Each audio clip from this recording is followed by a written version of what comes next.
मुख्यमंत्री देवेंद्र फडणवीस यांची माजी मंत्री आमदार दीपक केसरकर यांनी भेट घेतली। नागपूर येथील हिवाळी अधिवेशनादरम्यान त्यांनी फडणवीसांची सदिच्छा भेट घेतली। याबाबत अधिक माहिती देत आहेत आमचे सावंतवाडी प्रतिनिधी विनायक गावस। जुली आपण पाहतो नागपूर येथे हिवाळी अधिवेशन होत आहे आणि या अधिवेशनाला इथले आमदार माजी मंत्री दीपक केसरकर हे सुद्धा हजर राहिले होते। कालच त्याचे काही आपण फोटोज किंवा सगळ्या गोष्टी पाहिल्या होत्या। आज मुख्यमंत्री देवेंद्र फडणवीस यांची पण त्यांनी भेट घेतली। त्या सदिच्छा भेट त्यांनी या अधिवेशनाच्या निमित्ताने घेतली। केसरकर यांनी त्यांना विचारलं असता म्हटलंय की जी काही विकास कामं आहेत किंवा इतर काही गोष्टी आहेत त्या संदर्भात सुद्धा त्यांची काही चर्चा झालेली आहे आणि सदिच्छा भेट होती। तसेच उपमुख्यमंत्री एकनाथ शिंदे, अजित पवार यांची ते भेट घेणार आहेत। जे मंत्री त्या अधिवेशनाला उपस्थित आहेत त्यांची भेट घेणार असल्याचं त्यांनी सांगितलं आणि त्याच पद्धतीची एक भेट होती।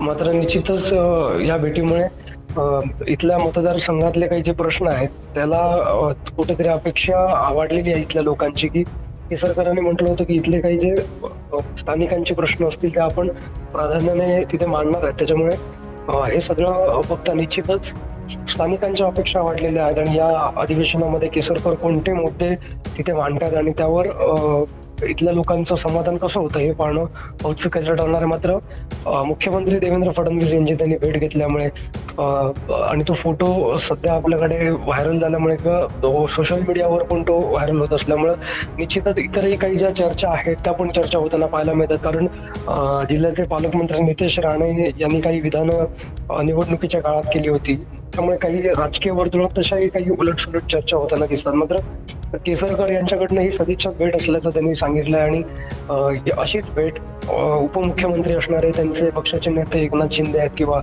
उपमुख्यमंत्री अर्थमंत्री अजित पवार आहेत यांची भेट घेणार असल्याचं त्यांनी सांगितलेलं आहे आणि ही सरकारमधले महायुतीचे एक नेते म्हणून त्यांनी घेतलेली भेट होती अशा पद्धतीचं माहिती जी आहे ती त्यांच्याकडनं त्यांच्या निकटवर्तीयांकडनं सुद्धा देण्यात आली आहे।